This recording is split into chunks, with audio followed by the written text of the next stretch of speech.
Hello दोस्तों। Red sauce pasta, white sauce pasta ये तो आपने ज़रूर बनाया होगा। पर क्या आपने कभी ये इस तरह का देसी स्टाइल का मैकरोनी पास्ता ट्राई किया है? तो आज के वीडियो में देखिए चटपटा मसालेदार इंडियन स्टाइल का मैकरोनी पास्ता बनाने की रेसिपी। तो जो स्ट्रीट स्टाइल पास्ता होता है बहुत ही सिंपल रेसिपी से बनता है। इतना टेस्टी लगता है कि बच्चे बड़े सभी इसको खाते रह जाएंगे। स्वागत है आपका स्वादिया रसोई में। पास्ता को बॉईल करने के लिए मैंने यहाँ पानी चढ़ाया है एक पैन में। इसमें नमक डालेंगे 1 चम्मच और 1 चम्मच तेल डालेंगे। तेल डालने से ये पास्ता स्टिकी नहीं होगा उबालते समय। तो अब हम इसमें मैक्रोनी स्टाइल का जो पास्ता होता है वो डालेंगे। तो यहाँ मैंने लिया है 1 कप मेजर करके। थोड़े गर्म पानी में इसको डालें और उसके बाद इसको अच्छी तरह से बॉईल होने दें। तो मीडियम हाई फ्लेम पर इसको बीच बीच में चलाते जाएं और इसको उबलने दें। थोड़ी देर में आप देखेंगे इस तरह ये फूलने लग गया है। पास्ता पक गया है कि नहीं उसको चेक करने का तरीका भी मैं आपको बताऊंगी। तो अब इसमें बहुत अच्छे से उबाल आ रहा है और देखिए ये फूल गए अच्छी तरह। अब इस तरह देखें कि इसके जो एजेस हैं ये थोड़े से वाइट हो जाते हैं। आप देख सकते हैं एजेस पे एक वाइट लाइन सी बन गई है। इसका मतलब ये पास्ता पक गया है। ये देखिए एकदम सॉफ्ट हो गया है। ये करेक्ट स्टेज है।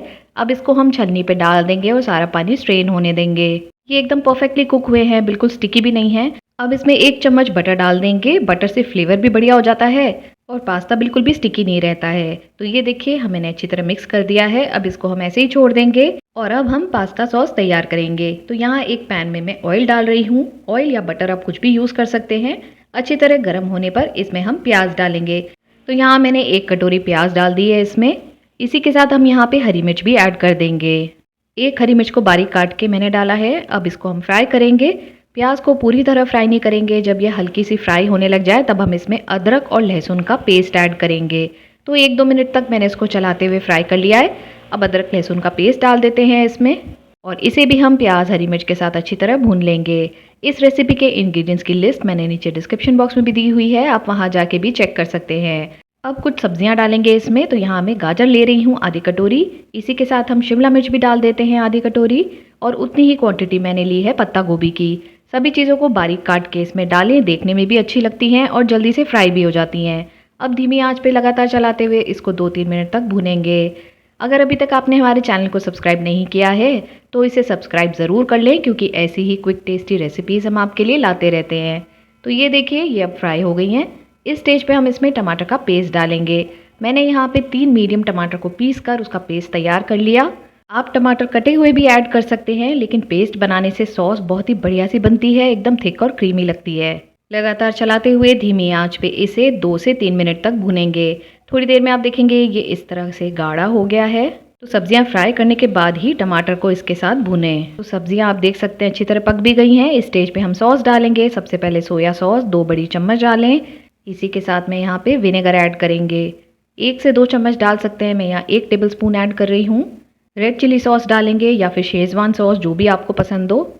ये है स्पाइसी सी टमाटो सॉस, ये भी ऐड कर देते हैं। थोड़ी सी कश्मीरी लाल मिर्च ज़रूर डालें, इससे कलर बढ़िया आता है। तो हम बना रहे हैं चटपटे मसालेदार पास्ता इंडियन स्टाइल का, इसलिए इसमें इस तरह से हमने फ्यूजन लिया है सॉसेस और मसालों का। सारी सॉस डालने के बाद 1 मिनट चलाएंगे और थोड़ा सा पानी ऐड करेंगे। पानी ऐड करके हमें इसको थिक सॉस की तरह बनाना है, ताकि इसकी कंसिस्टेंसी इतनी करेक्ट हो कि जो पास्ता है वो अच्छी तरह सभी मसालों से और सॉस से कोट हो जाए। अब इसमें कुछ स्पाइसेस मिलाएंगे। तो काली मिर्च पाउडर डालेंगे यहाँ पे 1/4 चम्मच। थोड़ा सा नमक, क्योंकि हमने नमक पास्ता बॉईल करते समय भी डाला था। थोड़े चिली फ्लेक्स और मिक्स्ड हर्ब्स भी यहाँ पे ऐड कर देंगे। पास्ता सीजनिंग हो आपके पास या कोई हर्ब्स हो वो भी ऐड कर सकते हैं। तो ये जो फ्यूजन है स्पाइसेस का, ये इतना कमाल का टेस्ट देता है, आप ज़रूर ट्राई करके देखें। अब इसमें हम डाल देंगे जो बॉईल पास्ता है हमारे पास। देखिए कितना खिला खिला सा है, एकदम परफेक्ट ये बॉईल हुआ। ये बहुत ज़रूरी है कि सही तरीके से उबालें आप, तभी ये परफेक्ट बनेगा। तो ये देखिए अब सारी सॉस से ये कोट हो गया है। अगर आपको लगे कि यहाँ पे सॉस बहुत ज़्यादा थिक है तो थोड़ा सा पानी डाल के उसे बॉइलिंग पे ला सकते हैं और कंसिस्टेंसी को एडजस्ट कर सकते हैं। मुझे यहाँ पे एकदम सही लग रहा है। तो बढ़िया सा मसाला मैक्रोनी पास्ता हमारा तैयार हो गया है। अब इसमें कुछ भी और ऐड नहीं करना है। इसको आराम से आप सर्व कर सकते हैं गर्मा गर्म। है ना ये एकदम चटपटा मसालेदार, जिसे देखते ही मुंह में पानी आ जाए। ऊपर से बारीक कटा हुआ हरा धनिया डालेंगे, क्योंकि ये है इंडियन स्टाइल का मैक्रोनी पास्ता। ज़रूर ट्राई करके देखें स्पाइसी मसालेदार रेसिपी अच्छी लगे तो उसे लाइक और शेयर करना बिल्कुल भी ना भूलें और हमारे चैनल को सब्सक्राइब ज़रूर करें। बेल आइकन को भी हिट करें, ताकि जैसे ही हम कोई नई रेसिपी अपलोड करें उसका नोटिफिकेशन आपके पास सबसे पहले आए और आप कोई भी रेसिपी मिस ना करें। मिलते हैं अगले वीडियो में एक नई और मज़ेदार रेसिपी के साथ। तब तक देखते रहें स्वादिया रसोई, जहाँ है स्वाद भी और सेहत भी।